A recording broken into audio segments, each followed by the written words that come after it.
오늘은 요한일서 2장 12절에서 17절 말씀입니다. 신약성경 388페이지 요한일서 2장 12절에서 17절 말씀입니다. 신약성경 388페이지 요한일서 2장 12절에서 17절 말씀입니다. 우리 한 절씩 교독할게요. 자녀들아, 내가 너희에게 쓰는 것은 너희 죄가 그의 이름으로 말미암아 사함을 받았으며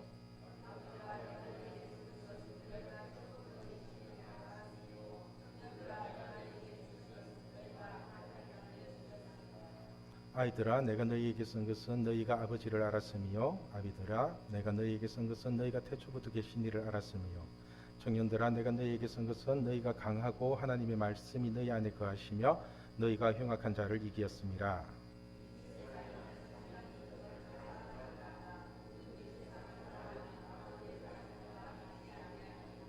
이는 세상에 있는 모든 것이 육신의 정욕과 안목의 정욕과 이생의 자랑이니 다 아버지께로부터 온 것이 아니요 세상으로부터 온 것이라. 이 세상도 그 정욕도 지나가되 오직 하나님의 뜻을 행하는 자는 영원히 거하느니라. 아멘. 오늘은 고생은 끝이 없지만 고난은 끝이 있다. 고생은 끝이 없지만 고난은 끝이 있다라는 주제로 하나님의 마음을 알아가도록 하겠습니다. 제가 하나님께 고난이 뭔지 고생이 뭔지를 여쭤본 적이 있습니다. 제가 이 음성을 듣고 더욱더 성경 말씀을 잘 지키며 살아야겠다고 다짐을 했거든요. 전에도 한번 고난이 무엇인지 고생이 무엇인지에 대해서 설명을 드린 적이 있는데 혹시 기억이 나시나요? 혹시? 그때 고난이 뭐라고 말씀을 드렸냐면요, 고난이라는 것은 말씀을 지키고 사는 것 자체가 고난입니다. 말씀을 지키고 사는 것, 마귀가 왕노릇하고 마귀가 끊임없이 유혹하는 세상에 살면서 하나님의 말씀을 지키고 사는 것 자체가 고난입니다. 그래서 우리가 말씀을 지키고 사는 것 다는 게 쉽지가 않잖아요. 그렇죠? 많이 힘들거든요. 쉽게 말해서 우리가 지금 살아가고 있는 시대는 돈이 중심이고, 그리고 모든 정보는 스마트폰과 유튜브 안에 다 들어있잖아요. 그렇죠? 사실 지금의 시대만큼 예수를 믿는다는 게 어리석어 보이는 게 없습니다. 영상으로도 충분히 예배를 드릴 수 있고요. 또 자신이 듣고 싶은 설교만 취사 선택을 해서 들을 수 있는 시대에 이렇게 주일마다 모여서 예배를 드린다는 것 자체가 고난이거든요. 우리가 주일 예배는 당연히 드려야 된다고 생각을 하고 있기 때문에 별 어려움이 없지만은, 예를 들면은 우리 중고등부 학생들은 매주 토요일마다 오후 3시에 모여서 토요 기도 모임을 하거든요. 이 기도 모임은 강제적으로 하는 것이 아니라 오고 싶은 사람은 오고 오기 싫은 사람은 안 와도 되고, 매주 와야 되는 것도 아니고 시간 될 때마다 자유롭게 와서 참석을 하면 되는 모임이거든요. 그런데 이런 기도 모임을 꾸준히 오는 친구들이 한 7명 정도 되고요, 힘들 때마다 한 번씩 들락달락 하는 친구들까지 합치면은 10명이 넘어요. 이런 친구들이 매주 모여서 1시간 이상을 기도하고 같이 밥 먹고 교제를 나누고, 그렇게 서로가 기도의 동력자로 성장을 하고 있습니다. 그런데 이런 자유로운 기도 모임은 안 와도 되잖아요. 그죠? 그 시간에 공부를 한다 더 하든지 알바를 해서 돈을 더 벌어도 되는데, 어떤 친구는 알바 시간까지 변경하면서 기도 모임에 참석하고 있거든요. 사실 우리 인간에게는 하나님이 자유의지를 주셨잖아요. 자유의지. 그래서 주일이라고 해서 무조건 교회에 나와야 되는 것도 아니고, 토요 모임 같은 자유로운 모임은 당연히 안 와도 되는 것이고, 그리고 우리가 하나님의 말씀을 지키고 살든 안 지키고 살든 뭐 세상 사람들은 모르잖아요. 그거. 그런데도 우리가 하나님의 말씀을 지키겠다고 자유의지로 선택을 하고 사는 게 고난이라는 것입니다. 반면에 고생은 말씀을 버리고 자기 하고 싶은 대로 하고 사는 게 고생입니다. 자기 하고 싶은 대로 하는 거. 사실 자기가 하고 싶은 대로 하면서 사는 거라고 표현을 하지만, 실상은 마귀에게 속아서 세상의 유혹에 빠져 사는 게 고생이거든요.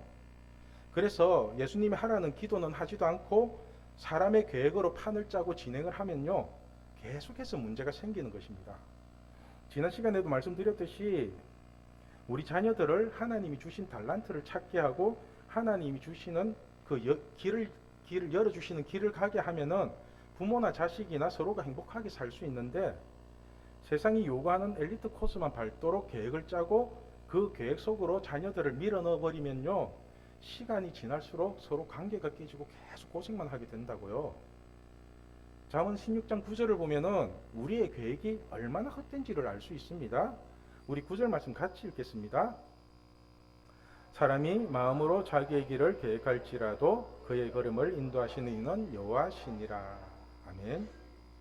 제가 이 말씀 때문에 쓸데없는 계획을 짜기보다는 그 시간에 기도를 더 많이 하거든요. 여러분, 우리가 백날 계획을 짜더라도 그 걸음을 인도하시는 이는 누구라고요? 누가인데요? 그죠? 하나님 인도하시죠? 여호와 하나님이 우리의 걸음을 인도하신답니다.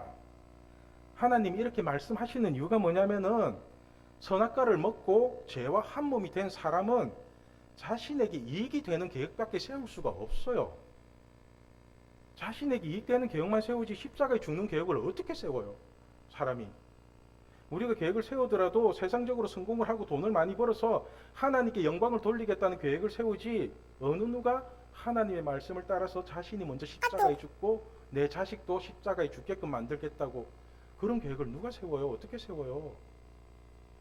제가 우리 중고등부 학생들에게는 얘기를 안 해줬는데 고생에도 두 가지 유형이 있거든요. 고생에도 두 가지가 있어요. 우리 어른들은 충분히 이해하실 것 같아서 말씀을 드리는데, 고생 중에 하나는 말씀 자체를 무시하고 자기 하고 싶은 대로 하는 경우가 있고요. 또 하나는 자기에게 이익이 되는 말씀만 붙잡고 믿음 생활을 하는 것도 고생이래요. 그것도 고생이래요. 하나님이 말씀하시기를 교회를 다니는 사람들 중에 이렇게 자기 이익에 맞는 말씀만 붙잡고 고생하는 사람들이 제법 많다고 그러시더라고요. 이런 식으로 자신에게 이익이 되는 말씀만 붙잡고 하나님을 믿는 사람들이 바리새인들이거든요. 그 사람들이. 그래서 바리새인들의 믿음은 고생만 하는 믿음이었고 결국은 예수님께 버림받는 믿음이었잖아요. 그 대표적인 예가 고르반입니다. 고르반. 마가복음 7장 7절을 보면은 예수님이 바리새인들에게 이렇게 말씀합니다. 우리 같이 읽겠습니다. 이러므로 교훈을 삼아 가르치니 나를 헛되이 경배하는도다 하였느니라. 여러분, 사람의 계명으로 교훈을 삼고 세상의 방식대로 가르치면요, 예수님을 헛되이 경배하는 거랍니다. 헛되이 경배는 하는데 그게 헛된 거래요. 쉽게 말해서 세상 방식대로 성공을 가르치고 자신의 이익을 위해서 말씀을 붙잡는 게 예수님을 경배하는 게 아니라 예수님을 헛되게 믿는 거랍니다. 그러면서 예를 든 게 고르반이거든요. 11절 말씀을 보면은 너희는 이르되 사람이 아버지에게나 어머니에게나 말하기를 내가 드려 유익하게 될 것이 고르반 곧 하나님께 드림이 되었다고 하기만 하면 그만이라 하고. 그러니까 예수님은 내 부모를 공경하고 잘 돌봐라고 말씀을 하시는데, 바리새인들은 고르반 하면서 하나님께 다 드렸기 때문에 이제는 부모에게 아무것도 드리지 않아도 된다고 하면서 말씀을 이용해 먹잖아요. 이게 말씀 이용해 먹는 거잖아요. 그래서 말씀도 자기에게 이익이 되는 말씀은 좋다고 받아들이고 자기에게 손해보는 말씀은 듣기도 싫어하면서 거부해버리면요, 그것도 고생이라는 겁니다. 이미 말씀을 취사 선택한다는 것 자체가 하나님 위에 있잖아요. 하나님 위에 있잖아요. 이거는 내한테 좋은 말씀, 이건 내한테 싫은 말씀. 내가 벌써 말씀을 판단한다는 것 자체가 고생이죠. 그러니까 여러분, 우리가 이 땅에 살면서 선택할 수 있는 것은 딱 두 가지입니다. 두 가지. 말씀을 지키면서 말씀에서 오는 고난을 받든지, 아니면 말씀을 버리고 고생을 하든지, 이 두 가지밖에 없거든요. 그렇다면 여러분, 제가 한번 여쭤볼게요. 우리 인생에서 선택할 수 있는 게 고난과 고생 이 두 가지밖에 없다면은 여러분들은 무엇을 선택하고 싶습니까? 뭐 선택하시는 거죠? 말씀을 지키는 고난을 선택하고 싶으세요? 아니면은 말씀을 버리는 고생을 선택하고 싶으세요? 그죠? 당연히 고난이죠? 이렇게 물으면은 다들 고난을 선택하고 하겠다고 대답을 하시거든요. 그런데 문제가 뭐냐면은 실제로 살아가는 것을 보면은 대부분이 고난을 선택하고 살고 있다는 겁니다. 고생을, 그죠. 예. 대부분이 고난을 선택하고 사는 게 아니라 고생을 선택하고 산다는 거예요. 이게 너무 신기하지 않나요? 저는 이게 너무 신기하거든요. 제가 아무리 정확한 기준을 얘기하고 똑같은 얘기를 우리 중고등부 아이들에게 계속해서 하고 있거든요. 그런데도 우리 아이들이 선택하는 것을 보면은 똑같은 고생을 계속해서 반복하고 있는 것입니다. 여러분, 우리가 왜 똑같은 고생을 반복해서 할까요? 아무리 선택은 자기 자신이 한다지만은 말씀을 버리면은 고생길이 훤하고 안 될 걸 뻔히 알면서도 말씀을 버리고 고생길을 선택하는 이유가 도대체 뭘까요? 그게 바로 세상의 유혹 때문이거든요. 유혹 때문에. 오늘 말씀을 보면은 세상이 우리를 어떻게 유혹하고 그 유혹에 우리가 어떻게 미혹되는지를 잘 설명하고 있습니다. 먼저 15절 말씀을 보면은 이 세상이나 세상에 있는 것들을 사랑하지 말라. 누구든지 세상을 사랑하면 아버지의 사랑이 그 안에 있지 아니하니. 여러분, 이 세상이나 세상에 있는 것들을 사랑하지 말래요. 그죠? 그 이유가 뭐냐면은 세상을 사랑하는 사람들에게는 아버지를 사랑하는 마음이 그 속에 없기 때문이래요.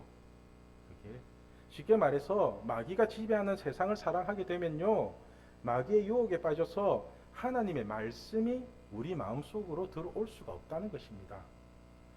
그래서 고생을 선택하는 사람들의 특징을 보면은 아무리 정확하게 말씀을 풀어주고 반복해서 얘기를 해줘도 들은 척도 하지도 않고 자신에게 이익이 되는 말씀만 선택하고 있거든요. 그렇다면 마귀가 우리를 유혹하는 방법이 뭔지 아세요? 마귀가 우리를 어떻게 유혹할까요? 마귀는 항상 이 세 가지 방법으로 우리를 유혹하고 있습니다. 그게 뭐냐면은 우리 16절 말씀 같이 읽을게요. 이는 세상에 있는 모든 것이 육신의 정욕과 안목의 정욕과 이 생의 자랑이니 다 아버지께로부터 온 것이 아니요 세상으로부터 온 것이라. 여러분, 마귀는요 우리를 유혹할 때 반드시 이 세 가지 방법으로 유혹을 합니다. 육신의 정욕과 안목의 정욕과 이 생의 자랑으로 우리를 유혹하거든요. 그렇다면 우리가 이 세 가지 유혹만 이길 수 있다면은 쓸데없는 시간 낭비도 하지 않을 뿐더러 쓸데없는 고생도 하지 않을 수 있겠죠. 그죠? 먼저 육신의 정욕이 뭐냐면은 육체적인 쾌락을 추구하는 것입니다. 육체적인 쾌락.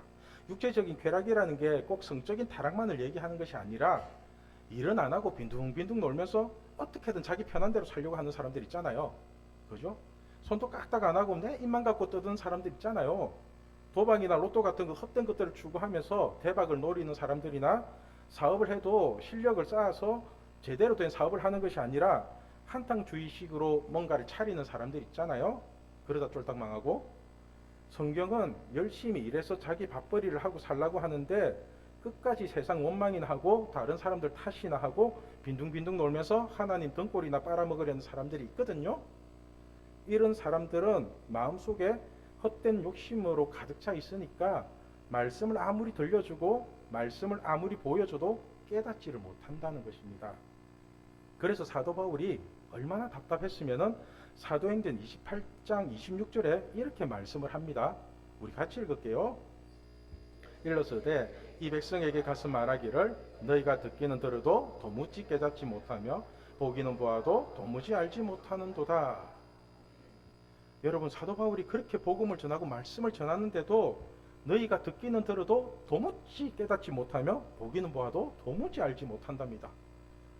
도무지 모른대요. 그러니까 자신의 마음속이 세상에 대한 욕심으로 가득 차 있는 사람은 하나님이 아무리 말씀하시고 하나님이 어떠한 기적을 보여줘도 이 성경 말씀을 붙잡고 사는 게 아니라 자신의 이익에 맞는 말씀만 붙잡고 자신의 욕심만 이루며 살아간다는 것입니다. 여러분은 지금 하나님의 말씀을 붙잡고 살고 있습니까? 아니면 자신의 욕심에 맞는 말씀만 붙잡고 살고 있습니까? 십자가에 죽으시고 부활하신 생명의 말씀을 붙잡고 사시기를 바랍니다. 우리가 십자가를 버리면 그 말씀은 죽은 말씀이잖아요. 말씀은. 그리고 안목의 정욕이 뭐냐면 자기 눈에 좋아 보이는 것들을 다 가져보겠다는 거예요. 자기 눈에 좋아 보이는 것들. 그것을 가진다고 해서 실제로 좋을지 안 좋을지도 모르면서 그냥 자신이 좋아 보이니까 다 가져보겠다고, 그게 기준이고 그게 옳은 게 되는 거예요. 자기 자신이 기준이 되는 거고 자기 눈에 좋아 보이는 게 다 옳은 게 되는 거예요. 그래서 하나님 말씀이 옳고 말씀이 기준이 되어야 하는데 자기 자신이 기준이 되어서 자기 하고 싶은 대로 다 해보겠다고 하는 게 안목의 정욕이거든요. 사실 이렇게 안목의 정욕으로 살아본 사람이 바로 솔로몬 왕입니다. 솔로몬 왕은 자기 눈에 좋아 보이는 모든 명품 옷을 다 가졌고요. 자기 눈에 좋아 보이는 명품 차들은 다 가지고 살았고요. 심지어는 자기 눈에 좋아 보이는 모든 여자들을 다 가지고 살았거든요. 그죠? 이런 솔로몬이 전도서에서 가장 많이 한 말이 무엇인지 아시죠? 그죠? 우리 전도서 1장 2절 말씀 같이 읽을게요. 전도자가 이르되 헛되고 헛되며 헛되고 헛되니 모든 것이 헛되도다. 그죠? 모든 것이 헛되다는 것이 평생 개고생만 하면 살았다는 거잖아요. 평생 안목의 정욕 추구하다가 진짜 개고생만 하고 살았다는 거예요. 여러분 명심하십시오. 보이지 않는 하나님을 붙잡는 것이 아니라 보이는 세상을 붙잡으면요 평생 고생만 하다가 죽습니다. 그리고는 반드시 하는 말이 다 부질없고 헛되다는 거예요. 다 부질없고 헛되다는 거. 그래서 세상적인 성공만 추구한 사람들이나 하나님을 믿지 않는 사람들이 죽을 때 꼭 하는 말이 있죠. 다 부질없다고. 다 부질없다고. 그러니까 여러분 보이는 헛된 것을 붙잡지 마시고 보이지 않는 하나님을 붙잡으시길 바랍니다.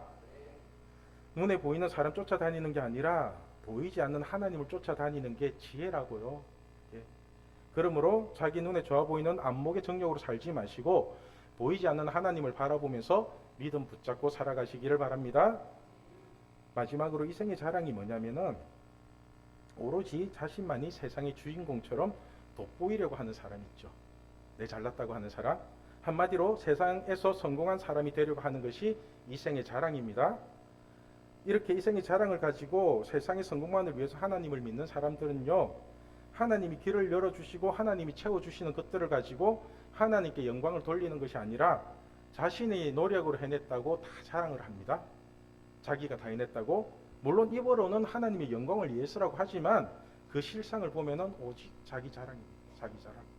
그래서 학벌을 자랑하고요, 직업을 자랑하고요, 돈을 자랑하고요, 별 유치한 자랑들을 다 하고 있습니다. 심지어는 자식까지도 자랑거리로 생각을 하거든요. 참 신기한 게 자식들은 부모 자랑을 안 하고 부모들을 그냥 사랑해요. 진짜 부모에게 고마하고 부모들을 사랑해요. 우리 중고등부 학생들 보면은. 그런데 부모들은 자꾸 자식 자랑을 하려고 해요. 자꾸만. 참 신기하죠? 자식들은 아빠는 왜 빌 게이츠처럼 돈 많이 못 벌었어? 막 아빠는 왜 벤츠 안 타냐? 이런 거 안 묻잖아요. 이 말 들었을 때 마음 아프거든요. 자식 자랑도 하나님 잘 믿는 걸 자랑하면 되는데 그런 자랑은 안 하고 좋은 직장에 돈 잘 벌고 공부 잘하고 그런 자랑만 한다고요. 사실 교회는 하나님 잘 믿는 자랑만 하면 되잖아요. 하나님 잘 믿어. 나 하나님 잘 믿어. 우리 자식 하나님 진짜 잘 믿어. 그 자랑만 하면 되지 않나요? 교회에서. 그래서 좋은 학벌을 가지고 하나님 잘 믿는 걸 자랑하면 되고요. 좋은 직업을 가지고 하나님 잘 믿는 걸 자랑하면 되고요. 열심히 번 돈을 가지고 하나님 잘 믿는 걸 자랑하면 되거든요. 그런데 자랑하는 얘기를 가만히 들어보면 하나님 잘 믿는 자랑은 하나도 없고 전부 자기 잘났다는 자랑만 하고 있는 경우가 많아요. 이런 사람들의 특징이 뭐냐면은 그 중심이 하나님께 있기보다는 그 중심이 돈에 있기 때문에 그렇습니다. 그래서 오롯이 목적은 돈이고 나머지 모든 것은 돈을 벌기 위한 수단으로 사용을 합니다. 좋은 대학을 가려는 것도 돈이고 좋은 직업을 가지려는 것도 돈이고 심지어는 하나님을 믿는 것도 돈을 벌고 자신을 돋보이기 위해서 믿는다고요. 우리가 이런 육신의 정욕과 안목의 정욕과 이 생의 자랑을 쫓아다니며 사는 걸 보시고는 하나님이 하시는 말씀이 뭔지 아세요? 하나님이 뭐라고 하시는지 참 고생한다 이러시거든요. 참 고생한다. 사도 바울이 예수님을 핍박할 때도 예수님이 그러시잖아요. 네가 나 핍박한다고 참 고생 많다고. 우리 사도행전 26장 14절 말씀 같이 읽겠습니다. 우리가 다 땅에 엎드리심에 내가 소리를 들으니 히브리 말로 이르되 사울아 사울아 내가 어찌하여 나를 핍박하느냐 가시채를 뒷발질하기가 내게 고생이니라. 가시채를 뒷발질하기가 내게 고생이니라. 사도 바울이 하나님을 잘 믿겠다는 욕심으로 예수님을 박해하니까 예수님이 하시는 말씀이 그게 고생이라고 하시잖아요. 고생한다. 여러분 가시도 친채찌개 발길질 해봐야 내 발만 아프잖아요. 마찬가지로 우리가 말씀을 버리고 계속 움직여 봐야 예수님을 박해하고 가시채에 뒷발질하는 것처럼 개고생만 한다는 것입니다. 우리 요한일서 2장 16절 말씀을 공동번역으로 읽으면은 육신의 정욕이 뭔지, 안목의 정욕이 뭔지, 이 생의 자랑이 뭔지를 좀 더 쉽게 이해하게 될 것 같습니다. 우리 같이 읽을게요. 모든 것, 곧 육체의 쾌락과 눈의 쾌락을 쫓는 것이나 재산을 가지고 자랑하는 것은 아버지께로부터 나온 것이 아니요 세상에서 나온 것입니다. 아멘. 여러분, 육신의 정욕이 육체의 쾌락이고 안목의 정욕이 눈의 쾌락을 쫓는 것이고 이 생의 자랑이 재산을 가지고 자랑하는 거랍니다. 그래서 육체의 쾌락과 눈의 쾌락과 재산을 가지고 자랑하는 것은 아버지께로부터 나온 것이 아니라 세상에서 나온 거래요. 그러니까 마귀가 우리를 유혹하는 과정을 자세히 보면은 가장 먼저 우리에게 헛된 욕심을 품게 만들고 그것을 미치도록 갖고 싶게 만듭니다. 그리고는 세상의 성공과 재산을 늘리기 위해서 평생 동안 그 헛된 것만 쫓으며 살게 만들고서는 결국은 죽도록 고생만 하다가 지옥으로 보내는 것이 마귀의 목적입니다. 저는 마귀의 목적이 무엇인지를 너무나 잘 알고 있기 때문에 우리 신앙교회 식구들을 이 세상에서 고생만 하다가 지옥에 가도록 내버려 둘 생각이 전혀 없습니다. 전혀. 그래서 고난이 무엇인지 고생이 무엇인지를 정확하게 풀어주면서 말씀을 버리고 고생을 하느니 말씀을 붙잡고 고난을 받으라고 하는 것입니다. 오늘 말씀의 제목이 고생은 끝이 없지만 고난은 끝이 있다입니다. 고생은 끝이 없지만 고난은 끝이 있다. 사람들이 착각하는 게 뭐냐면은 돈을 많이 벌고 세상적으로 성공을 하면 고생이 끝날 거라고 생각을 하는데 여러분, 고난은 끝이 있어도 고생은 절대로 끝이 없습니다. 지난주가 부활주일이었는데 예수님이 지신 십자가도 끝이 있잖아요. 십자가의 고난도 끝이 있는 거 아시죠? 그죠? 십자가에 죽으시고 3일 만에 부활하시고 그 뒤에 부활의 영광이 있잖아요. 그 뒤에. 그래서 우리가 이 부활의 말씀을 붙잡고 살면은 그 고난은 반드시 끝나게 됩니다. 그런데 이 부활의 말씀을 버리고 자기 마음대로 사는 인생은 고생길이 끝이 없다고요. 끝이. 여러분, 어떻게 보면 고난과 고생도 우리가 스스로 선택하는 거잖아요. 스스로. 요한계시록을 보면은 하나님은 항상 우리의 마음 문을 두드리고 계시거든요. 그런데 마음 문을 열고 안 열고는 우리의 선택이기 때문에 고난과 고생도 자신이 선택하는 거라고요. 우리가 마음 문을 열고 말씀을 받아들이면 고난, 우리가 마음 문을 닫고 말씀을 끝까지 거부하면 고생하는 거거든요.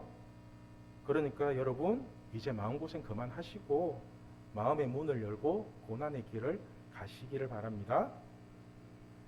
사실 우리 자녀들이 진로와 직업을 선택하는 기준도 이 길이 고난인가 고생인가를 기준으로 선택을 해야 되는 거거든요.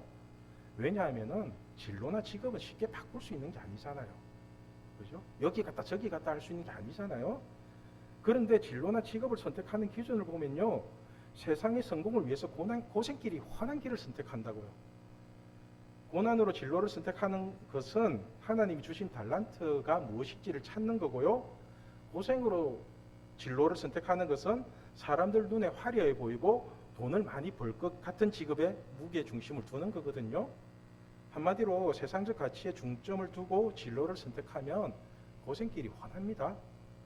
시간 지날수록 계속 고생만 해요. 돌이키지도 못하고 바꾸지도 못하고. 배우자도 마찬가지거든요. 믿음이 하나 되지 못하면 죽도록 고생만 하는데, 그런데 믿지도 않는 사람과 직업이 좋고 재산 많고 뭐 괜찮다고, 인격 괜찮다고 그러면서 잘 살겠지? 그러면서 결혼을 시킨다고요. 이게 돈을 선택하는 거고 고생을 선택하는 거잖아요. 그렇죠? 아무튼 우리가 직업을 선택하든 배우자를 선택하든 다른 무언가를 선택하든 그때마다 하나님 말씀의 기준을 두고 선택을 해야 소망이 있습니다. 왜냐하면 고생은 끝이 없지만 고난은 반드시 끝이 있습니다. 반드시. 여러분, 고난은 반드시 끝이 있습니다. 그리고 그 마지막이 항상 해피엔딩입니다. 항상 기뻐요. 항상. 고난의 끝이 어디냐면은 시편 119편 71절 말씀에 이렇게 말씀합니다. 우리 같이 읽을게요. 동안 당한 것이 내게 유익이라 이로 말미암아 내가 주의 율례들을 배우게 되었나이다. 아멘. 여러분, 우리가 고난 당하는 것이 우리에게 유익하답니다. 그 이유가 이 고난 때문에 주의 율례들을 배우게 된답니다. 그러니까 한마디로 우리가 주의 율례를 깨닫게 되면은 고난은 끝나는 거잖아요. 말씀을 깨닫게 되면 고난은 끝나거든요. 쉽게 예를 들면은 구역 예배나 구역 모임을 하기 싫은데 억지로라도 교회에 와서 예배를 드리고 모임을 하는 것은 고난이죠. 힘들게 왔으니까. 그죠? 그런데 이렇게 마음을 먹는 겁니다. 이왕 예배 드리는 거 나는 주일에는 평생 하나님께 예배만 드리고 살 거야. 이렇게 아예 작정을 해버리면요, 어떻게 될까요? 고난은 끝나고 예배를 통해서 하나님을 만나는 유익만 흘러넘친다고요. 이 자리가 그 유익이 넘치는 자리가 된다고요. 고난이 아니라고요. 11조도 마찬가지거든요. 내 돈 하면서 11조가 아까워서 드렸다 안 드렸다 하면요, 그건 고난이잖아요. 드리자니 아깝고 안 드리자니 뭔가 좀 찝찝하고 계속 마음은 불편하고. 그런데 나는 돈만 생기면 무조건 11조 드리겠다고 아예 작정을 해버리면요, 11조는 그때부터 고난이 아니라 하나님이 쌓을 곳이 없도록 부어주는 그 창고가 된다고요. 그 물질의 통로가 되는 거라고요. 그래서 어떠한 고난도 하나님이 원칙을 깨닫게 되면 그때부터 고난이 아니라 나에게 가장 유익한 축복이 열리는 길이 된다는 것입니다. 그러니까 여러분, 고난을 너무 두려워하지 마시고 말씀을 붙잡고 원칙을 지키며 살아가시길 바랍니다. 우리가 그렇게 살아갈 때에 오늘 본문 17절 말씀처럼 우리 모두가 하나님 나라에 영원히 거하는 자가 될 것입니다. 우리 17절 말씀 같이 읽을게요. 이 세상도 그 정욕도 지나가되 오직 하나님의 뜻을 행하는 자는 영원히 거하느니라. 아멘. 여러분, 이 세상도 헛되이 지나가고요, 우리가 추구하는 그 정욕도 다 헛되게 지나간답니다. 그러나 오직 하나님의 뜻을 행하는 사람은요, 영원히 하나님과 함께 거하게 된대요. 영원히 하나님과 함께 거한대요. 그러니까 우리가 하나님의 뜻을 행하고 살면 고난은 끝이 나고 오직 하나님의 영광만 가득하게 된다는 것입니다. 여러분, 우리가 자신의 힘으로 살면 고생이 끝이 없을 것입니다. 그러나 우리가 하나님의 말씀을 붙잡고 하나님의 힘으로 살면 그 고난은 반드시 끝이 날 것입니다. 끝이 없는 고난보다 끝이 있는 고난을 선택하며 살아가시기를 바랍니다. 저는 우리 신앙교 식구들이 자신의 욕심을 이루겠다고 시간을 낭비하며 고생만 하는 인생이 아니라 하나님의 말씀을 붙잡고 고난의 유익을 받아 누리는 멋진 하나님의 자녀들이 되시기를 소망합니다. 기도하겠습니다.